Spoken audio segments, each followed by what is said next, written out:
Hey guys, I got another quick training for you. Today I'm going to talk with you about lead generation as it applies to customer lifecycle automation. Now I know your time is incredibly powerful, so I promise not to waste a single moment. For those of you that don't know me already, my name is Jesse. I'm the lead designer at RazoRSharp. For the past decade, we've been helping our clients automate their customer lifecycle and optimize their online assets so that they can pay dividends to their company over time. Today I'm going to talk with you specifically about lead generation and how it applies to our customer lifecycle automation framework and what it is that we focus on with our clients. Of course, if you've been with us for some time, customer lifecycle automation helps us overcome 5 of the biggest challenges facing most organizations out there. First and foremost is lead generation, lead nurturing, customer acquisition, product and promise fulfillment, and lastly, customer retention and ascension. We believe that if you overcome these 5 challenges, you have a shot in regards to your business scaling and growing into something that can create legacy for you and your family. I'm going to jump right in. I'm creating an FAQ based off of feedback that we've got from our customers and community. So I'm going to go ahead and read through each one of these top 10 questions really quickly. I'm going to read our responses and then give you some ninja tactics that you can implement in your business in order to get results today. First and foremost, what is lead generation? Why is it so important?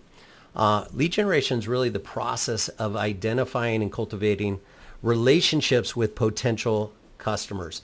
It's incredibly important because I don't believe that you can scale your business till you overcome the challenge of understanding how to predictably generate and scale your lead generation campaign. You're not going to have what you need in order to feed your business. So that's why it's so important. How can I generate leads for my business online?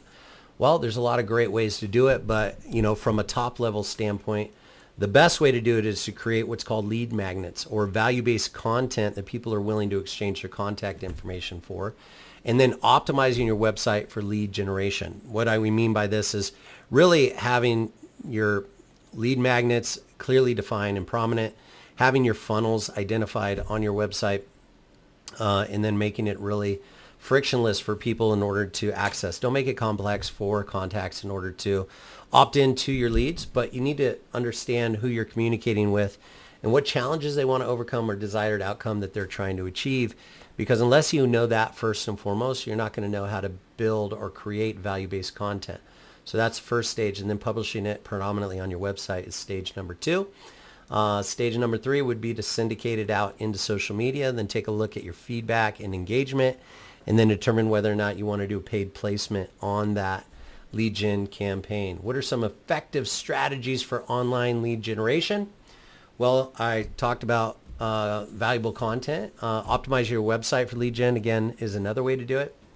Using social media, we talked a little bit about that. And then email marketing. You can, every time you create some value-based content, for all the contents that you're originating that haven't converted into customers yet, go ahead and email that out to them to see what the uptake rate is in the new piece of content, and utilize that feedback to determine whether or not you want to syndicate into social media and do a paid placement on that lead generation campaign. How do I utilize social media to generate leads? Well, I talked with you about how we utilize it. We utilize social media in order to really test the marketplace, find out what sticks and what doesn't stick, find out whether or not what it is that we produce is really value-based to the community that we're creating over time. So that's the first way that you do utilize social media, is kind of that feedback loop with your community in real time.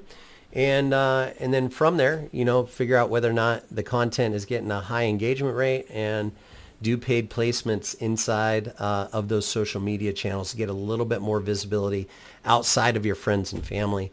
And then from there, you can determine whether or not a paid placement and or ad campaign would be effective for that lead magnet. How can you optimize your website for lead gen?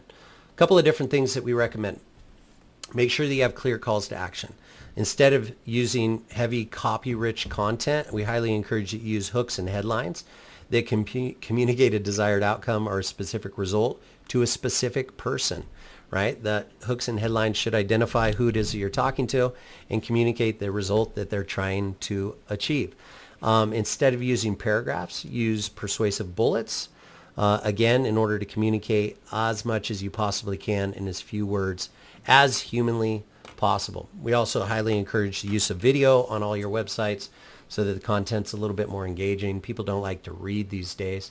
They like to watch videos though, so that can be another way that you can engage with prospective future customers.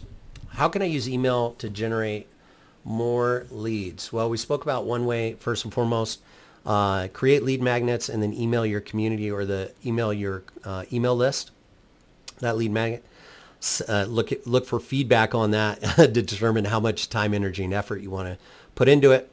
Secondly, would be to utilize something like what Russell Brunson talks about with the top 100, where you're identifying traffic sources that already exist, whether they're influencer based, whether they have blogs or anything like that that have opt-in lists that you leverage email.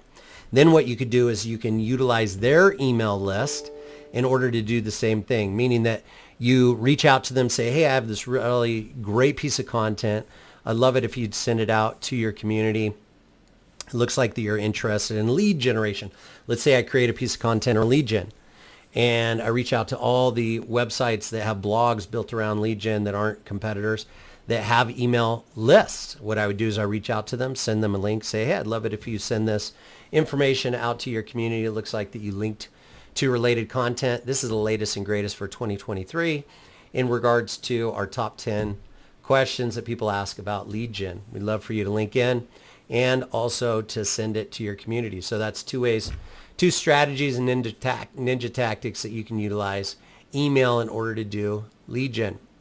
What are some tools and software that can help you with your online lead generation? So first and foremost, marketing automation. I don't think that any one person can manage a marketing campaign without some degree of automation, whether that's lead generation, lead nurturing, customer acquisition, product fulfillment and or promise fulfillment and or your customer retention and ascension programs. I think that as much automation that you can do that is personalized and humanized is where you should draw the line. You shouldn't over automate, but you should definitely have some type of marketing automation that you can utilize. From the bottom level up, you could utilize free softwares or freemium offers like MailChimp or Constant Contact. If you're looking for a more robust solution, I would highly encourage Keep and Fusionsoft because we are a partner of them.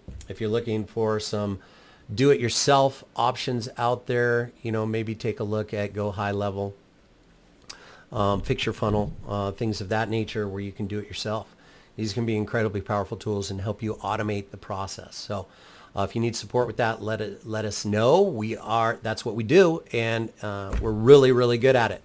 Some other things that you want to make sure that you're conscious of is analytics tools.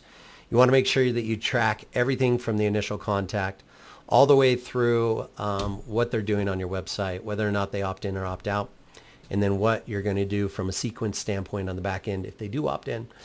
Is incredibly important, making sure that you track their entire customer lifecycle from origination through conversion and then also the post-conversion follow-up process for ascension and retention. How can you track and measure the success of your lead generation efforts? Well, of course, you need to make sure that you have the right technology stack in place. You want to make sure from an analytics standpoint that it's in place. You want to make sure that you're tracking all your conversion data, and then you're monitoring the performance of your campaign to take a look at the business picture from the origination of the lead all the way through the conversion, right? You want to make sure that you know which channel it comes in on, how it was originated, where it comes through, and be able to determine the costs associated with that from front to back. That's going to give you the information that you need to determine whether or not it's predictable, duplicatable, and scalable, which is the important thing that you're trying to overcome or trying to figure out with your lead generation efforts and campaign. How can you turn website visitors into leads? We touched on this a little bit. Of course, couple of different types of online assets that you can focus on in regards to building out. Of course, your website is one that communicates your business, your brand. You can also do lead generation funnels, which gives you a little bit more streamlined process and less options when it comes to what it is that you're communicating. Generally won't have menu items and or unrelated items on the actual page itself. There'll be one path all the way through your funnel. Another thing that you can build out is what's called a funnel hub. Russell Brunson talks about funnel hubs, where he basically builds out websites that aggregate all of his offers into one area and location, have clearly defined calls to action, and give people one central location in order to engage with all of his funnels. So all three of those assets are highly effective. We encourage that regardless of what asset that you're building, that you optimize it for conversions. And again, I'll repeat some of the take-homes that I would encourage that you utilize. First, hooks and headlines that communicate a specific outcome to a specific avatar.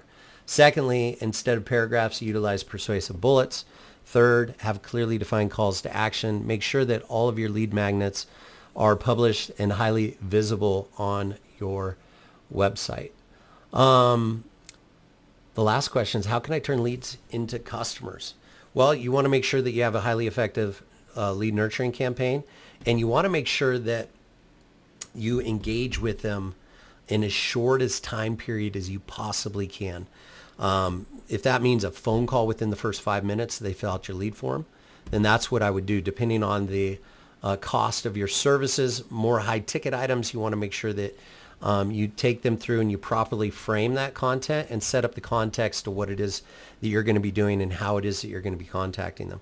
If it's something that you can convert them rapidly online, I would dump them right into your customer acquisition campaign and your funnel associated with that specific product, process, and or service, regardless of what it is that you're selling. Again, I think that if I was to say the one thing that you want to be conscious of when you're talking about converting customers into leads is, one, making sure you have a really effective lead nurturing campaign, and two is the speed at which you put your offer in front of them and or get them into your funnel, right?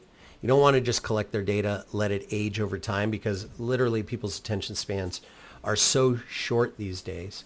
And it's, I think that speed is one of the ways that you can definitely convert more business, making sure that you have a clearly defined process, making sure that you deliver on your promises very rapidly, making sure that your lead magnets are set up and automated and they're getting access to the information that they have. And then always be focused on what's next for that contact, where they're at in the customer lifecycle process, and what it is that you can deliver to them that'll move them to the next stage of that process, and then constantly utilize that as a flywheel in order to constantly be churning and burning in regards to contacts and growing both your leads and your customers and your business over time. So that's all I got for you right now. Those are the top 10 questions from our community and our customers, and hopefully that gave you some insights into things that are actionable that you can utilize today on your website, your funnel hubs, and or your funnels in order to convert more contacts into leads.